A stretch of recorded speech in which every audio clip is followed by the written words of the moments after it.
संसद में आज शिक्षा विभाग में वित्तीय गड़बड़ी का मुद्दा उठा। तत्कालीन एसीएस के पाठक ने निर्णय असंवैधानिक बताया। विधानसभा में के पाठक के समय में लिए गए फैसले पर संजीव कुमार सिंह ने सवाल उठाया और जांच के लिए उच्च स्तरीय समिति बनाने की मांग की है। संजीव सिंह ने बेंच, डेस्क और थाली खरीद में घोटाले का आरोप लगाया। सदन में बैग दिखाकर उन्होंने सबूत पेश किया और कहा 120 रुपए के बैग को 1200 रुपए में खरीदा गया, 30 रुपए की थाली को 70 रुपए में बताया गया। संजीव सिंह ने शिक्षा विभाग में बड़े घोटाले का आरोप लगाया तो शिक्षा मंत्री सुनील कुमार ने कहा, जहां भी गड़बड़ी की बात सामने आई है वहां कार्रवाई हो रही है। सभी जिलों के डीएम को कार्रवाई के निर्देश दिए गए हैं।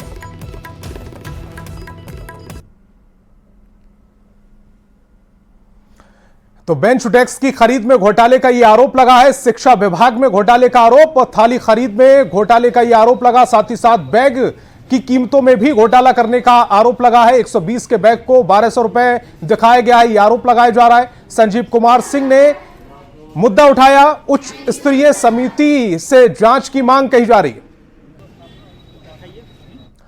और बीजेपी एमएलसी नवल किशोर यादव ने दावा किया है कि शिक्षा विभाग में करोड़ों का घोटाला हुआ। नवल किशोर यादव ने कहा कि सदन की कमेटी बनाकर जांच की मांग की गई है।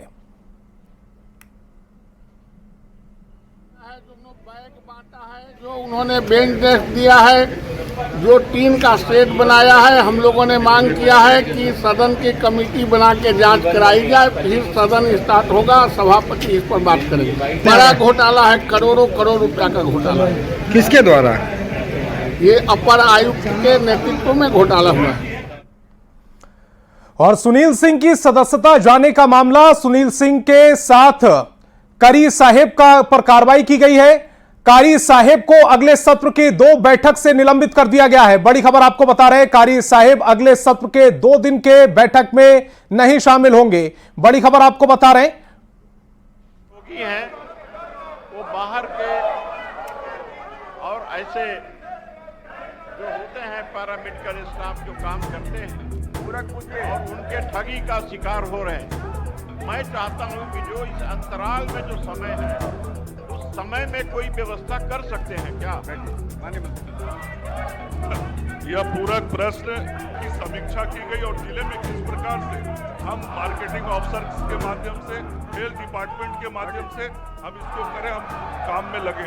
माननीय सर, आप फिर टेबल पीट रहे हैं। तो बड़ी खबर आपको बता रहे हैं, बिहार विधानमंडल के मानसून सत्र का आज आखिरी दिन है। सदन में विपक्ष ने भी जोरदार हंगामा किया और इसी दौरान कई घोटालों की बात भी सामने आई है।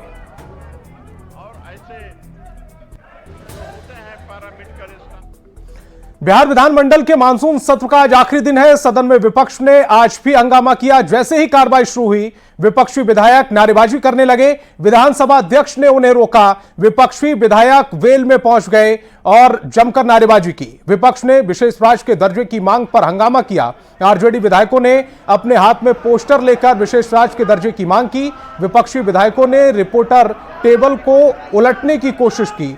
विधानसभा अध्यक्ष ने चेताया, अगर टेबल गिरा तो कड़ी कार्रवाई होगी, किसी को छोड़ेंगे नहीं। जनता आप लोगों को देख रही है। स्पीकर की चेतावनी के बाद विपक्ष ने विधानसभा से वॉकआउट कर दिया।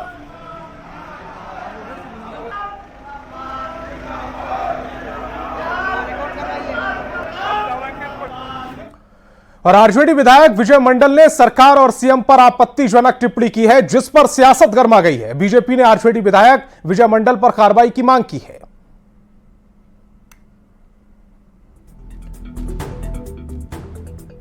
तो विजय मंडल ने सरकार और सीएम पर आपत्तिजनक टिप्पणी की है, जिस पर सियासत गर्मा गई है। बीजेपी ने आरजेडी विधायक विजय मंडल पर कार्रवाई की मांग की है। विजय मंडल की ओर से सरकार पर आपत्तिजनक टिप्पणी की गई। सीएम नीतीश कुमार पर भी आपत्तिजनक टिप्पणी की गई है, जिस पर अब सत्ता पक्ष ने उन्हें घेरने की कोशिश की है। बीजेपी आरजेडी विधायक विजय मंडल पर कार्रवाई की मांग कर रही है। तरह के आपत्तिजनक टिप्पणी करने वाले पे निश्चित रूप से कार्रवाई होनी चाहिए। ये सदन का मर्यादा होता है, नेता का मर्यादा होता है और इसका विशेषाधिकार भी हमारे अध्यक्ष जी को है। हम चाहते हैं कि इस पर कार्रवाई हो, इधर से जाएगा लिख करके। देखिए आरजेडी का कल्चर ही वही रहा है, कोई नई बात नहीं है। आरजेडी के पुराने कल्चर को देखिएगा तो जिस तरह से उन लोगों का भाषा का इस्तेमाल होता है, उनके लोग भाषा का इस्तेमाल करते हैं, तो इसी तरह की भाषा का इस्तेमाल करते रहे हैं। वो समाज में सम्मानजनक भाषा का इस्तेमाल ही नहीं करते हैं। उनको यही नहीं पता है कि हमारे मुख्यमंत्री के प्रति किस तरह का भाषा का इस्तेमाल करना है, और वो मतलब सरकार चलाने की बात करते हैं। और लोकसभा में विपक्ष के हंगामे पर केंद्रीय पंचायती राज मंत्री ललन सिंह जमकर बिफरे। कहा, प्रधानमंत्री मोदी को देश की जनता ने तीसरी बार प्रधानमंत्री चुना है, इस सच्चाई को स्वीकार करें। आप क्लीन बोल्ड हो चुके हैं।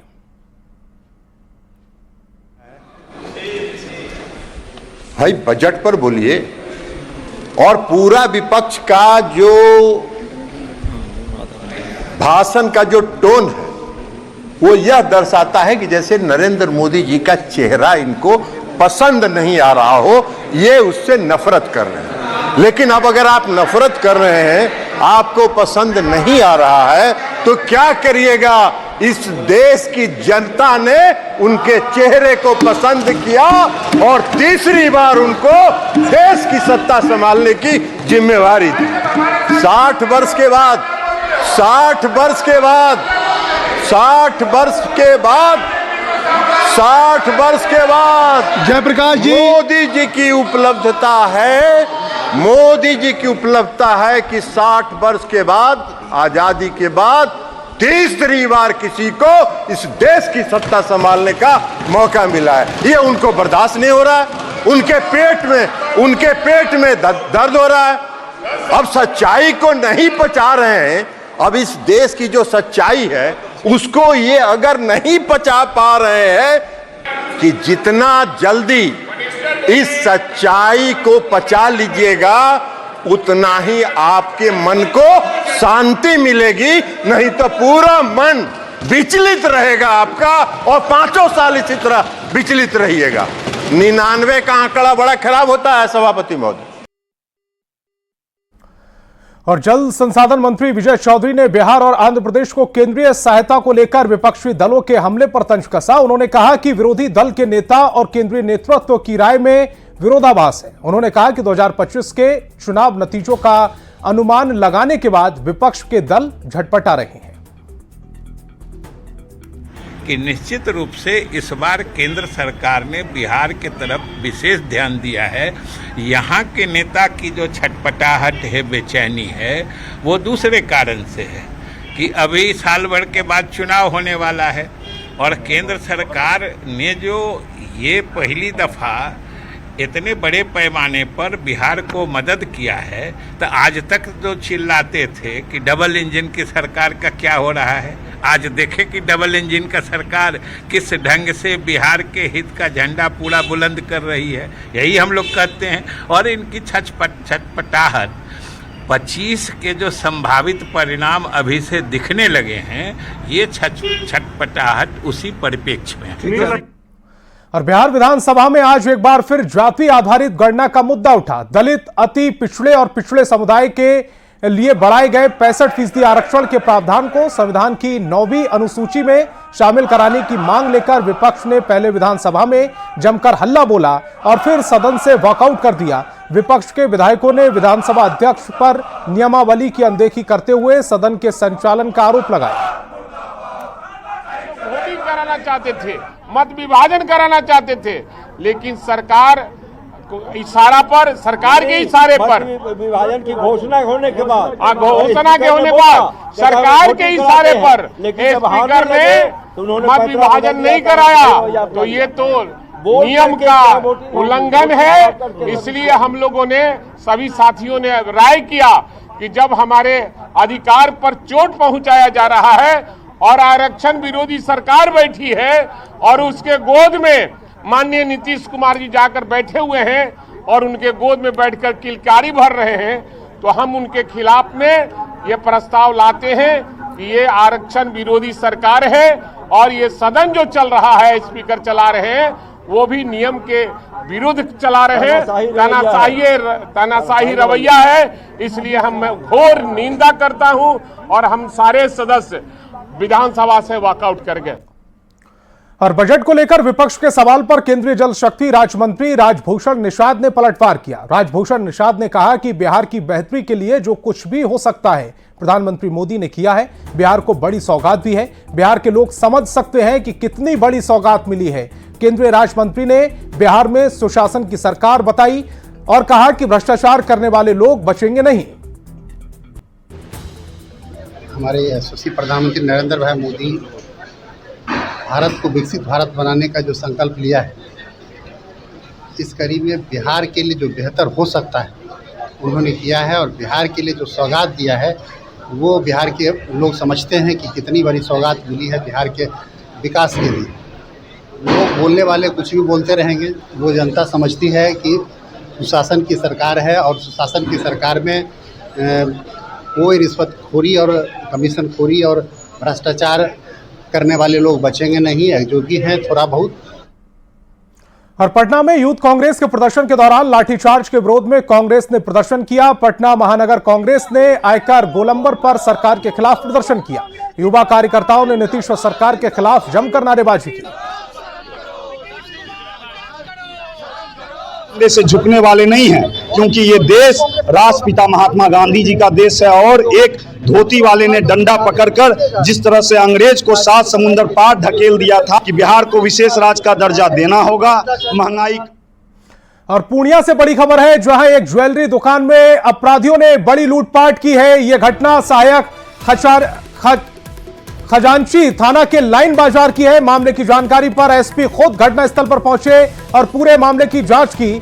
प्रत्यक्षदर्शी ने बताया है कि 6 की संख्या में अपराधी दुकान में पहुंचे और सभी लोगों को गन पॉइंट पर ले लिया। अपराधी सभी ज्वेलरी को एक बैग में भरकर आराम से पैदल निकल गए। यह घटना करीब 12:15 की है। बड़ी लूटकांड में करोड़ों के ज्वेलरी की लूट की बात बताई जा रही है। फिलहाल पुलिस सीसीटीवी के आधार पर मामले की जांच में जुट गई है।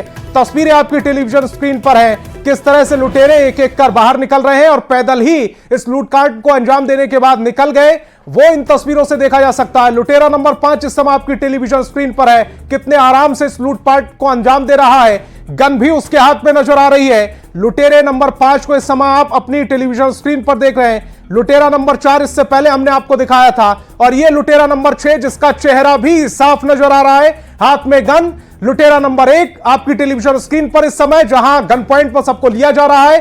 कुछ वहां पर सुरक्षा गार्ड नजर आ रहे हैं, लेकिन बेबस लुटेरा नंबर 2, 3 और 4 इस समय बैग लेकर भागते हुए इस समय आपकी टेलीविजन स्क्रीन पर नजर आ रहे हैं। सीसीटीवी फुटेज पुलिस के हाथ लग चुका है। अब देखना यह होगा कि ये लुटेरे कब तक गिरफ्तार हो पाते हैं, इस लूटकांड का कब तक खुलासा हो पाता है। लुटेरा नंबर 6 का चेहरा भी हमने आपको दिखाया और उसके हाथ में गन पॉइंट भी था, गन भी थी। बाइक था उसका, ब्लैक कलर का था, राइडर था, चढ़ने का कोशिश कर रहा था। उसमें उसी टाइम पे उसका एक हथियार गिर गया। हाँ, और कोई वो हथियार शायद था, मतलब टोटो वाला शायद उसको उठा लिया। कुल कितना अपराधी था वो लोग?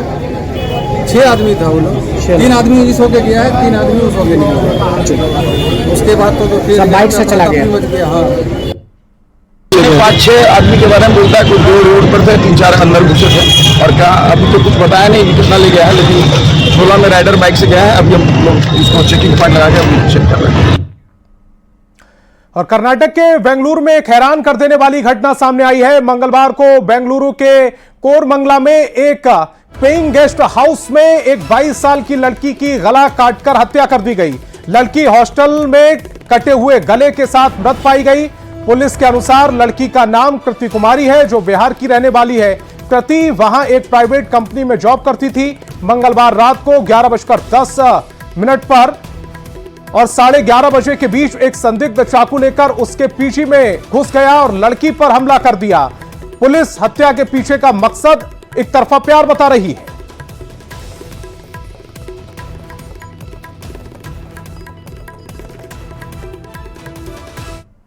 वैशाली पुलिस ने 4 आरोपियों की बैंक लूट की साजिश को विफल कर दिया है। पुलिस ने लूट से पहले ही आरोपियों को गिरफ्तार किया। जानकारी के मुताबिक गिरफ्तार आरोपी में एक अपराधी अविनाश उर्फ बॉस पर उत्तराखंड पुलिस ने करोड़ों की लूट मामले में 1 लाख का इनाम घोषित कर रखा है। और बाकी 3 अपराधियों का नेटवर्क भी बिहार के अलावा दूसरे राज्यों में फैला हुआ है। पुलिस को गिरफ्तार आरोपियों के पास से 2 देसी कट्टा और 2 जिंदा कारतूस, 2 किलो से ज्यादा की चरस भी बरामद हुई है। तो 4 आरोपियों को गिरफ्तार किया गया है। किसी लूटपाट की घटना को अंजाम देने की फिराक में थे, लेकिन उससे पहले ही इन्हें धर लिया गया। इनके पास से 2 देसी कट्टा, 2 जिंदा कारतूस बरामद हुए हैं और 2 किलो चरस भी पुलिस ने बरामद की है। एक जो आरोपी है उस पर 1 लाख रुपए का इनाम घोषित है। उत्तराखंड सरकार ने उस पर 1 लाख रुपए का इनाम घोषित कर रखा है।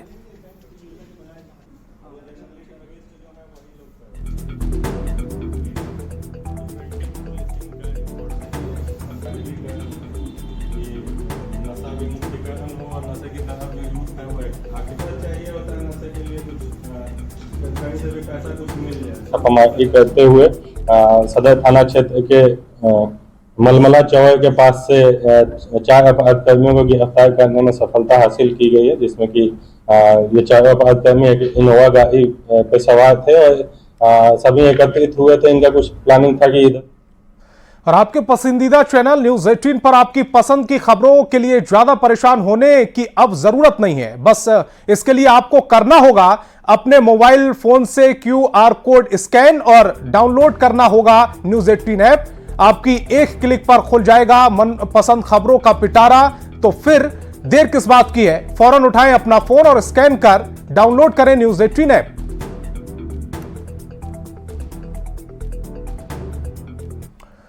तो इस बुलेटिन में फिलहाल इतना ही। आप देखते रहिए न्यूज 18 बिहार झारखंड।